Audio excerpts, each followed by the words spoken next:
உடம்பை குறைக்க உதவும் தர்பூசணி சட்னி பற்றி தெரியுமா?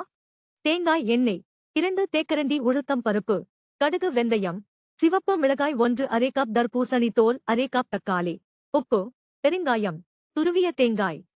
ஒரு சிறிய வாணலியில் அரை தேக்கரண்டி தேங்காய் எண்ணெயை சூடாக்கி உளுத்தம்பருப்பு, கடுகு, வெந்தயம் மற்றும் சிவப்பு மிளகாய் சேர்த்து பருப்பை பொன்னிறமாகும் வரை மிதமான தீயில் வதக்கவும்.